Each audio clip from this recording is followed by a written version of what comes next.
Oke, selamat datang semuanya. Pernah dengar soal pahlawan-pahlawan tersembunyi di dunia matematika? Bukan?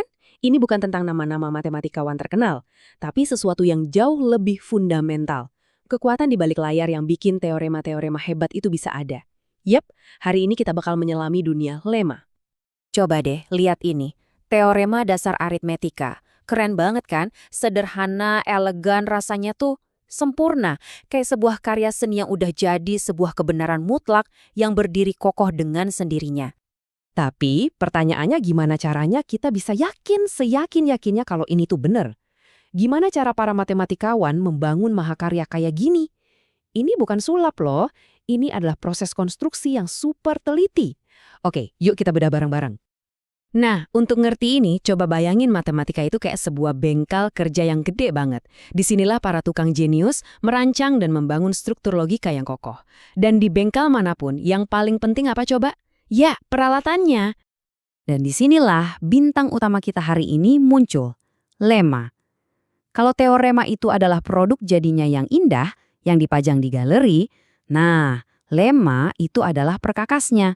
Kunci pas, gergaji, palu, semua alat khusus yang dipakai buat ngebikin mahakarya itu. Kalau mau definisi formalnya, ya ini dia. Lemma itu pada dasarnya adalah teorema kecil atau teorema bantu. Sesuatu yang udah dibuktiin benar, tapi tujuannya bukan buat jadi sorotan utama. Tujuannya adalah untuk jadi batu loncatan, untuk mendukung pembuktian yang lebih besar. Nah, ini cara mikir yang asik banget. Lemma itu bukan berarti teorema kelas 2 ya, tapi lebih kayak teorema spesialis.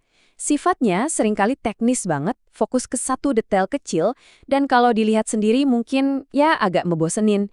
Tapi tanpa si pekerja kasar ini, gedung-gedung megah matematika itu nggak bakal bisa berdiri loh. Oke, sekarang gimana kalau kita buka kotak perkakas seorang master matematika? Kita intip yuk beberapa alat paling canggih dan paling terkenal yang pernah ada. Kita mulai dari yang kelihatannya sederhana tapi fundamental. Anggap aja ini kayak kunci pas andalan yang wajib ada di setiap kotak perkakas. Namanya lemma Bezout. Pernyataannya kedengaran simpel kan, tapi dampaknya luar biasa. Ini tuh tulang punggung dari banyak banget bukti di teori bilangan. Dan yang paling gila, hubungan antar bilangan inilah yang jadi dasar banyak algoritma enkripsi yang mengamankan data kita di internet. Kebayang nggak? Alat kuno yang lindungin rahasia digital kita. Berikutnya, ini alat yang fungsinya agak aneh. Kalau kebanyakan lama itu buat membangun sesuatu, yang satu ini justru buat ngebuktiin kalau sesuatu itu nggak bisa dibangun. Ini alat yang super pinter. Bayangin, kamu mau tahu apakah sebuah mesin sederhana bisa ngenalin pola bahasa tertentu. Lemma ini bekerja dengan cara ngambil sepotong kecil dari sebuah string di bahasa itu, terus dipompa, diulang-ulang. Kalau hasil pengulangan ini malah bikin string yang melanggar aturan bahasa itu, maka terbukti deh kalau mesinnya terlalu simpel buat nanganin bahasa itu. Jadi, ini adalah alat untuk menemukan batasan dari apa yang mungkin. Dan sekarang, kita sampai ke alat yang paling powerful, paling abstrak, dan jujur aja agak kontroversial di kotak perkakas kita. Kenalin lemma Zorn. Oke, pernyataannya emang bikin pusing. Nggak usah khawatir, intinya gini. Bayangin kamu tahu ada puncak tertinggi di sebuah barisan pegunungan yang luasnya tak terhingga, tapi kamu nggak bisa nunjukin jalannya. Nah, lemma Zorn ini adalah alat yang ngebolehin kamu bilang puncak itu pasti ada, bahkan tanpa perlu kamu tahu cara buat sampai ke sana. Saking kuatnya, lemma ini dianggap setara dengan salah satu pilar fondasi matematika, yaitu aksioma pilihan. Jadi, kita udah lihat beberapa perkakasnya. Sekarang, gimana sih posisi lemma ini dalam struktur besar pengetahuan matematika? Yuk kita lihat hierarkinya. Tabel ini ngejelasin semuanya dengan gamblang. Teorema itu hasil utama, yang paling penting dan seringkali elegan.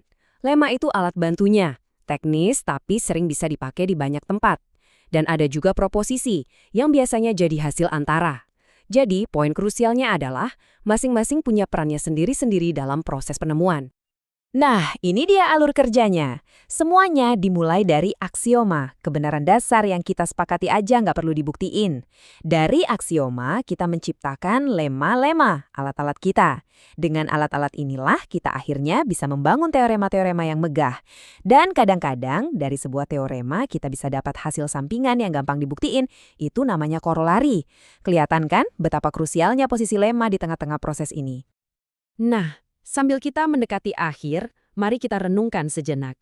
Kenapa sih alat-alat yang sering kali nggak kelihatan cantik ini justru begitu penting dan patut kita apresiasi? Jadi, kenapa para matematikawan sangat menghargai alat ini? Karena lemma membuat bukti jadi lebih bersih dan mudah dipahami dengan misahin detail-detail teknis yang rumit. Satu lemma yang cerdas bisa jadi kunci utama yang membuka banyak pintu baru. Bagi seorang peneliti, nemuin lemma yang tepat adalah momen eureka yang sesungguhnya. Kutipan ini benar-benar ngena banget. Terkadang, alatnya justru lebih terkenal dari barang yang dibuatnya. Lemma Zorn yang kita bahas tadi adalah contoh utamanya. Ia jauh lebih dikenal luas daripada banyak teorema spesifik yang dibuktikannya karena ia adalah alat yang super fundamental. Jadi, saat kita menutup pembahasan ini, coba pikirkan hal ini. Di luar sana, di batas pengetahuan manusia, ada teorema-teorema besar yang belum terbukti. Dan mungkin yang menghalangi kita hanyalah satu alat yang hilang, satu lemma cerdas yang belum terpikirkan. Pertanyaannya adalah, penemuan besar apa yang berikutnya, yang hanya menunggu perajinnya untuk menciptakan alat yang tepat?